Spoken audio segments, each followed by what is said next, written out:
Hello again from the Granite State. Hope you love that new intro music. I just found that on my soundboard quite a while ago and decided to start using that. I thought it was a little more lively of a step into the program. But hey, my name's Gary. This is the Restoring Main Street podcast, and as always, I'd like to thank you for joining me. Hope you've been. I'm going to say I hope you've been well, as good as you can possibly be. Like I've stated in the past, given the circumstances within which we live at the present moment. But my prayer is that always things are going as well for you as possible. And like I said, when I say prayers, I do pray for all of you all the time. It's just something that's always in the forefront of my mind. So, going to hit a topic tonight, but I don't want to forget to at least mention if you, I know it's been a couple of weeks since I've done one of these, but if you follow me on Facebook, perhaps under my personal name, Gary Barabo, you might have caught a couple of my pump the brakes little short videos on my ride into work. I'm hoping you have. I've covered a few things there that I just thought were topics of the day that I wanted to share and just take a few minutes, and like I said, and discuss them with you, or share them with you in a I guess an even more informal format than what I do here. So if you haven't caught that, keep an eye out on Facebook. Like I said, I'm doing those little shorts, and they're under the name of Pump the Brakes, and you should be able to find those if you search me out on Facebook. That's the only place I'm posting them. I haven't downloaded those to put on Rumble or BitChute or Gab TV or any of that. That's strictly a Facebook thing. So hopefully you're catching that, and I appreciate the patronage if you are. So, all right, so. Topic for tonight. Things have been centering around some reoccurring topics, things that just seem to make sense to me to keep sharing with you. So that's why they're coming up again. And we're going to hit one of those tonight. Just in talking, and it's centered around the state of New Hampshire. But anybody that's listening beyond New Hampshire, if you're listening from another state, if you catch this podcast and you live someplace else, all of this is going to be very relevant to you as well, because this is not an isolated thing. And what am I talking about? Well, we got notification a few months ago, kind of a brace yourselves notification from Eversource, our electricity supplier, that you were going to see an increase, and a significant increase in the delivery portion of our bills. In some cases, it's up to 112% increase. Unless I'm seeing 100% increase in my paycheck, any other one of those statements, involving 112%, if it's not in my paycheck or to my favor, I am not excited about, and I don't imagine any of you are either. I've seen posts on Facebook sharing what individuals here in the Granite State, people that I know, what their electric bill had bumped up to. And in some cases, it is absolutely ridiculous. And well, in all cases, honestly, it's ridiculous. But, when I see, a single family home, and a particular individual shares the fact that his electric bill was $530 something for the month. That's a single family home. Well, that's something, along with everything else, the cost of commodities, and I don't need to run down the list, gas, whatever. You know what I'm talking about, but all of that just adds fuel to the fire. So I just wanted to share a little bit of info with you, so a little bit of background. Hopefully I can do this justice. We'll see how this goes. So let's for the sake of brevity, let's start the program.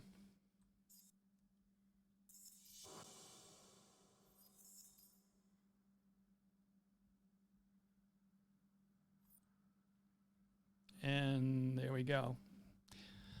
So, where should I start? Well, how about just a little bit of background? And like I said, I'll do my best to get through some of this stuff. I'm going to pull up some pages to share with you. And how did New Hampshire, and I realize this is countrywide because there's more to this than just what's happening in New Hampshire, but where did some of this start? Or our sources of energy within the state, where do we get our electricity? Well, a good 59% of it, from what I read, and I don't think I have that particular article, but said it comes from Seabrook Nuclear Power Plant, which makes sense. But we did have other facilities that were actually owned by what was formerly known as the Public Service Company of New Hampshire. Excuse me. And when it changed over to Eversource, they were looking at ways to try and be competitive as far as what the cost of electricity was, for the citizens in New Hampshire. So what I'm going to show you right here is I want to refer back to an article. And this was written back in March of 2015, and what it talks about is what happened to those three facilities that were once owned by the state of New Hampshire. Eversource Energy to sell all of its power plants in New Hampshire. And if you go down here, let me get into a little bit of the explanation. Eversource Energy, formerly Public Service of New Hampshire, has agreed to sell all of its power plants in the state in a deal. The company predicts will save consumers at least $300 million. The sale of the plant means the customers will no longer be responsible for paying for the continued operation of the plants and will avoid paying for potential costly investments to meet environmental standards.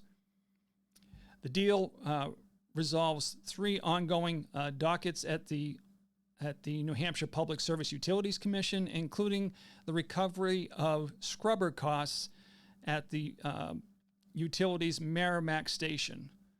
And this is a little bit of more of a deep dive into the deal and why they felt it was a good idea. I believe this settles, while challenging to achieve, this settlement, while challenging to achieve, will protect customers and enhance the reliability of our electric generating systems, said Senator Majority Leader Jeb Bradley, who led the negotiations with the company. So what they did is, this next paragraph, through the agreement, Eversource agrees to sell its PSNH hydro facility and fossil fuel plants, including Merrimack Station in Bow, which is run on coal, fossil fuels, and this which has been in operation for 55 years. Its Newington Station, which has been in service since 1974, and the Schiller Station in Portsmouth, which has been in operation since 1952. Customers will no longer pay the existing regulated rate of return on the plants. Instead, upon the sale of the plants, Eversource will purchase energy for its New Hampshire customers in the competitive market. So that was the idea of basically selling the facilities. They got sold off to an interest here in the state. I'll get to that in a few minutes. But so the idea was to get rid of those burdens to the taxpayers, the citizens of the state of New Hampshire. And then they would, what the Eversource would do is shop around for electricity, at a decent rate, which is similar to what most of the states in the area do. They shop around for their electricity needs. So they're looking for cost savings there. So the state sold those off for many different reasons, one of which the Merrimack plant, because it's an older plant and runs on fossil fuels. And I'll get to some details on that particular plant afterwards so that you kind of have an idea of the 3 plants that got sold. But anyway, there were costs in order to bring it in line for the regulations. Here we go again. Regulations for environmental, to cut down on CO2 and all those dangerous things that we're being warned about. So there was the reasoning behind that. So the next, kind of question, I guess, is, like I said, I mentioned that, Seabrook supplies a lot of the energy to this state. But you know what? With 112% increase as far as energy delivery, there's still begs the question, if Seabrook is producing so much, and we're still seeing the costs go up to us, the consumer, well, what's causing that? Well, here's I'll share just a little bit of insight as to what the state of New Hampshire or where we get our electricity and what most of the cost is related to. This is from energy.newhampshire.gov, and I will, as I have been, give you all of these links in the description when I post this podcast. But energy in the state of New Hampshire. Let's read from the Department of Energy here. Energy is a part of every aspect of modern life: electricity, transportation, communication, heating, cooling, even access to clean drinking water. So electricity generation, give you an idea of where our majority of our electricity comes from, and this lays it out. And this is recent. I pulled it from, like I said, the NewHampshire.gov energy website. So according to U.S. Energy Information, the EIA, over half of New Hampshire's electricity generation is from nuclear energy. So over half, but approximately 25% is generated by natural gas, 7% is generated by hydro, 6% is produced by biomass, 3% wind, 1.6% coal, and about 1% from solar. New Hampshire electric prices are the 5th highest among the lower 48. So there's a clue for you. On average, each New Hampshire resident pays $4,078 on energy, or spends that.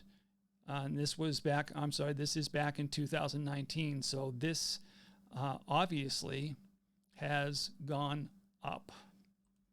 Makes sense? Makes sense. All right, so that's, a lot of it, I trust is not, I'm not, what do I want to say? I'm not telling you something that you may or may not already know. Maybe you knew those facilities were sold. Be honest with you, like I said, it was over the last few years that I've started to pay attention to things a whole lot more than I did in the past. And you know what? Like I said, I didn't necessarily pay attention to all of that. But you know what? Now it certainly comes home, when you crack open that bill and you see what you're being charged for electricity. So, if almost 60% of our electricity comes from Seabrook, and the majority of the rest of it comes from fossil fuels and natural gas, well, that obviously is going to contribute to the cost. Then what is it that's driving it up even further? Why are things going through the roof? Well, you can see what's going on if you understand, where that electricity was being produced, or the few places that were not Seabrook that we were producing with.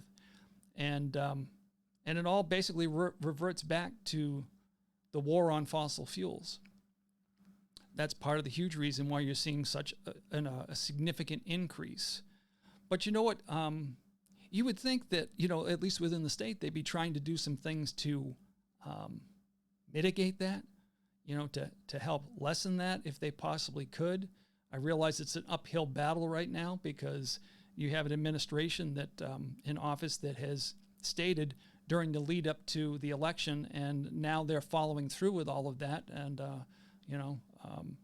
you can certainly look forward to just more and more of the same. But their goal that President Biden stated when he was then candidate Biden was to prevent the fossil fuel industry from continuing to be able to drill and explore for fossil fuels. And they want to put an end to the fossil fuel industry and that supply by the end of 2030. So that's the federal level. What's going on here with the state? Well, guess what? Eversource, and like I said, I'll share all these links. Let me read this that I found from Eversource and what Eversource's intentions are in the direction that they are going. Our future is clean energy. It's core to our commitment to leading our industry in sustainability, and it's a crucial element of our business today and in the future. We are dedicated to making our operations carbon neutral by 2030 and bringing more clean and affordable energy to New England. Okay, and let me just pan up the page here because I just wanted to show you a couple of things. And like I said, when you get the link, you can look at this. Gosh, excuse me. All right, so in their efforts to build up the renewable energy infrastructure, okay, what they're doing, they were looking to deliver innovative solutions to lower emissions, improve reliability, and integrate clean energy resources into our system. We are supporting the three states we serve in their aggressive GHG emissions reduction goals as we invest in projects that will enable a cleaner grid. So this is what they're pushing toward. Now, just read these little blips here. Offshore wind. These are the directions that they're going. We are one of the nation's leading developers. Let me read that again. Developers of offshore wind, serving as a catalyst for clean energy throughout the Northeast. So this is still in development. Also, this is down in Framingham, Massachusetts. They're turned an old plant into networked geothermal heating and cooling. This is our pilot. Let me read that again. Our pilot in Framingham, Mass. is the first of its kind in New England and will be an innovative way to provide clean and sustainable heating and cooling for our customers. So this is something that they're still working on as well. They're also getting into energy storage. We are piloting an industry-leading, first of its kind battery energy storage system in Provincetown, Massachusetts, designed to improve systems reliability and provide clean backup power during outages. And they're talking about, you investing and getting into EVs, getting away from that nasty gas and getting into an electric vehicle. And last but not least, because there's more to this, is their efforts in solar.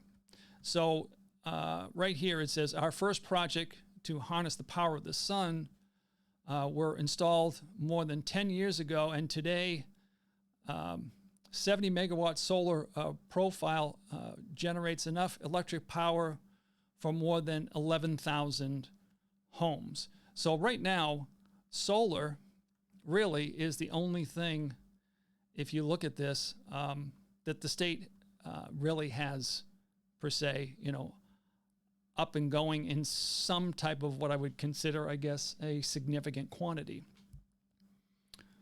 So that kind of clues you in, that's part of the reason why you're seeing such a stiff bill. That's why you're seeing such a cost at the pump. And please, the small dip that you're seeing in gas prices now, do any of you actually believe that that's going to last? I certainly don't. Like I said, this administration has stated its goal, and that's to end fossil fuels.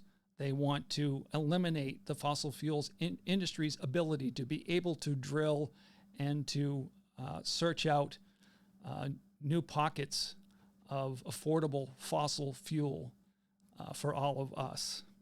So they're basically, they're telling you, you're going to move in this direction. And this is where they're pushing you. Okay? And, as part of a response to that, or kind of what do I want to say here? It's more of a, when we were talking about solar just a minute ago, when they were talking about the 11,000 homes, let me just make sure that I'm quoting that correctly. Yeah, 11,000 homes. All right, so that's 11,000 homes in the state of New Hampshire. I went to newhampshire.gov again for census population, just to see what they said we had for a population in the state of New Hampshire. Let me see if I can find that page. Yes. And let's pull that up real quick. So, when I looked this up on newhampshire.gov, and this is a statistic from back in 2019 as well, so you can only imagine that this number has actually increased. As far as a estimated population, you can see down here in this area here, 2019 population estimate, that the state of New Hampshire has 1,359,711 people living in the state of New Hampshire. And like I said, that was 2019. That's an estimation. And then you go back and you take a look at what we were talking about here as far as the, see if I can find that. I'm all over the page on this link, trying to find that again. So solar, that's right. As you can see this here, let me slide it back over for a second if it'll transition. 11,000 homes, over 1 million people in the state of New Hampshire. 11,000 homes. Does that adequately, cover the people that live in this state? Is that a big enough swath coming from solar, which is something that is not reliable, that we don't have sources to store at this point that make it a reliable resource compared to fossil fuels? And I took the liberty, you'll see this in my notes. I didn't take a snapshot of this to show you, but I pulled up the U.S. Census, and the last census from back in 2001. I just wanted to see what some of the 4 largest cities had for population, and this is back in 2021. Concord, over 44,000. Manchester has over 115,000. Nashua, over 91,000. And Portsmouth, I just try to round it out with 4, has over 22,000. When you total all those up, that's a total of 272,869 people in just those 4 cities. So again, when you're talking about, Seabrook, who is 60% of our supply as far as electricity, and solar being the next closest when they talk about their renewables and trying to replace and make things affordable as far as the transition from fossil fuels. The solar covers 11,000 homes. I don't think that adds up. You know, when you're talking about, like I said, over 1 million people in the state. And I just added up, like I said, the total of those 4 cities to let you know, okay, 11,000 homes just in those 4 of the largest cities, which only amounts to, you know, I would say, let's round it off to 273,000 people. How much of an impact is that, those 11,000 homes, as far as in trying to supply electricity to the entire state? Somehow all of this falls way, way, way short of its goals. And just to give you, you know, a little bit more maybe of a feedback of what the 3 plants that we formerly owned and we sold off to Granite Shore Power. They own all 3 of these former facilities, you know, that were state-owned. And here we go. Merrimack Station is located along the Merrimack River in Bow. Most of us understand this. And has 2 coal-fired steam units and 2 kerosene fuel combustion turbine units for a total of 482 megawatts. It's basically their winter capacity. And honestly, I read another article. We don't need to look that back up again, but if I remember correctly, that they said basically this plant is only used for emergency purposes, and it doesn't generate anywhere near the power it did years ago. It says capacity for 482 megawatt capacity, but from what I read from another article, basically, like I said, it's used as backup, and it doesn't produce anywhere near what it used to years ago. So, and part of that is based on having to deal with the regulations and trying to make things, you know, carbon free. Okay, Newington Station. Newington Station, okay, is located approximately on 69 acres, in a 69-acre site along the west bank of the Piscataqua River in Newington, New Hampshire, about a quarter of a mile northwest from the Schiller Station. This facility has a total output capacity of 400 megawatts and is comprised of 1 utility boiler, 2 auxiliary boilers, and 1 emergency generator. And like I said, 400 megawatts. And let's go to Schiller Station and take a look at that real quick. Schiller is, like I said, is located approximately on 81 acres along the west bank of the Piscataqua River. It's near Newington Station. And Schiller has 2 dual-fueled units capable of firing coal or fuel oil, a fuel oil-fired combustion turbine, and a biomass boiler, which reaches a combined total output of 151 megawatts. That's, again, its winter capacity. So what is it that I'm trying to get at? Well, it's like I've stated in previous podcasts. The easiest way, I think, to illustrate what the problem is with all of this is I made an analogy. Can't remember if I did this on one of my Facebook Lives on the Pump the Brakes or whether I had mentioned this a couple of podcasts ago. But if you think it in relationship to the turn of the century when the Model T was just coming into existence and people were still driving around in horse and buggy, and that was the main mode of transportation besides, you know, if you were going long distance, you could hop on a train. The American public in no way was being forced or having their arm twisted to transition from the traditional horse and buggy to a horseless carriage, the motorized vehicle, the new technology of the time.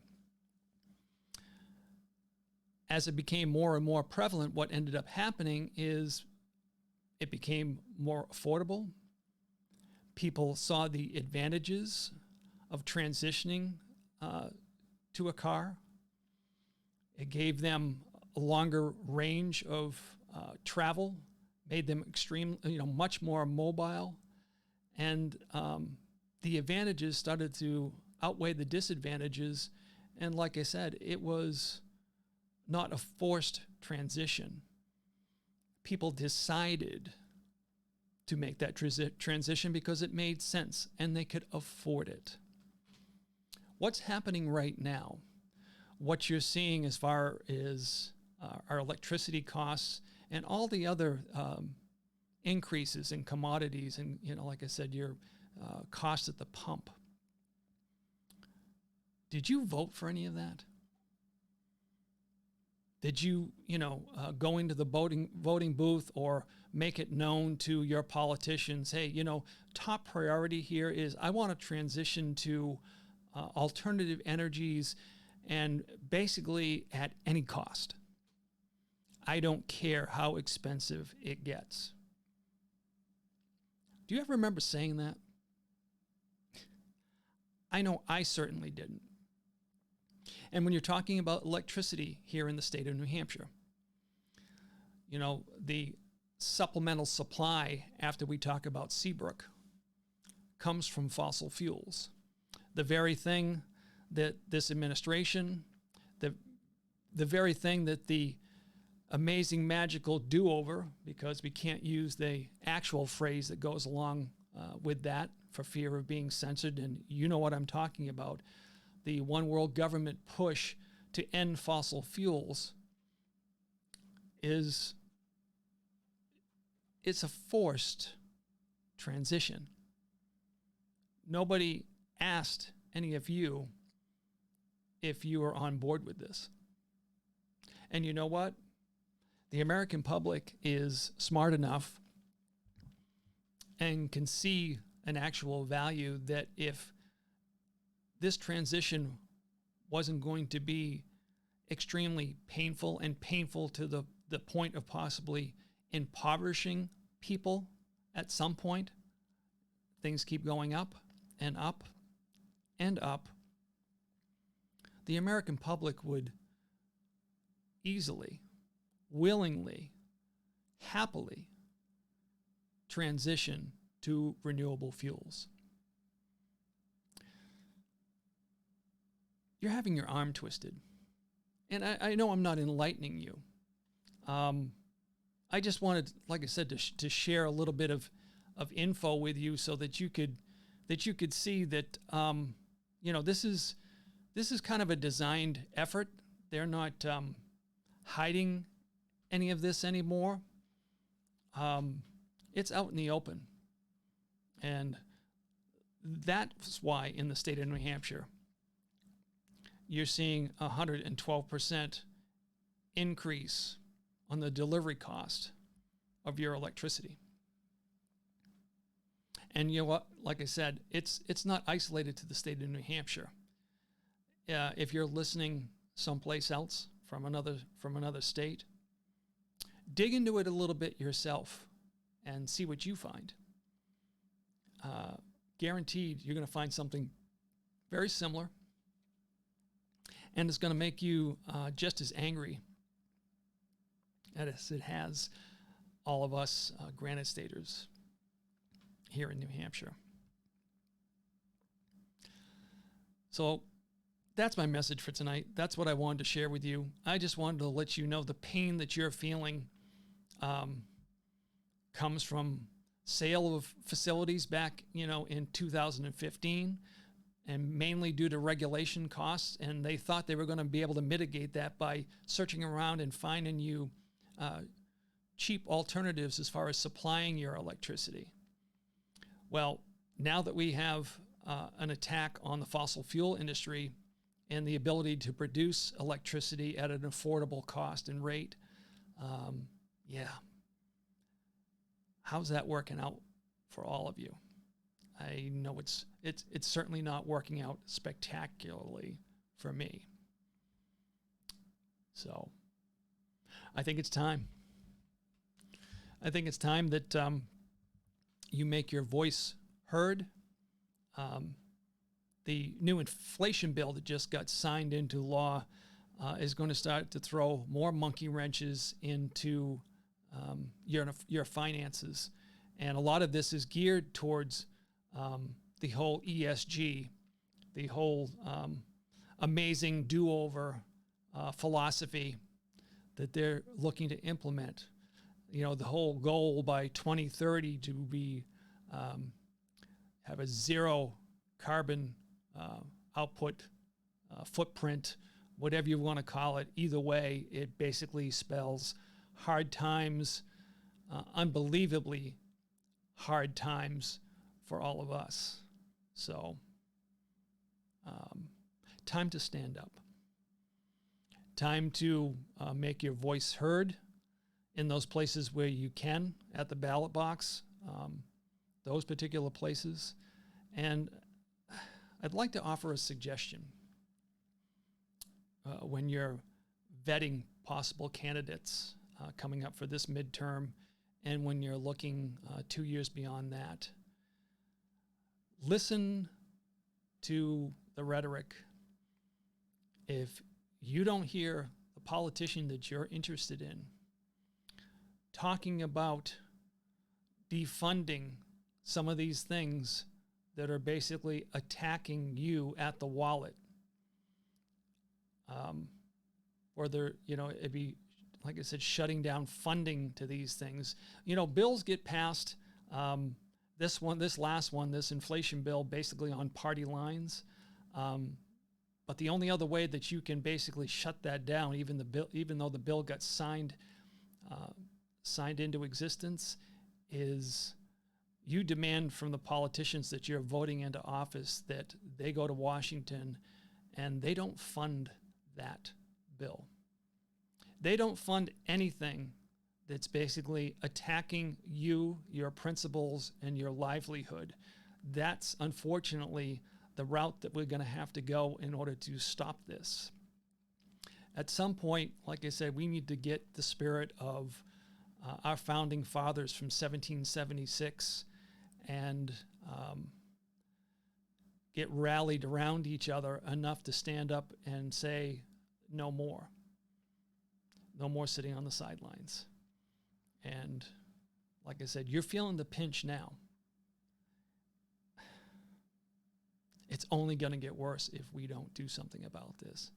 And it affects every single individual. And when I talk about this podcast and restoring Main Street, I think you're seeing a transition from actually restoring Main Street to the point where we're just trying to preserve and save Main Street, because that's what's really being attacked right now.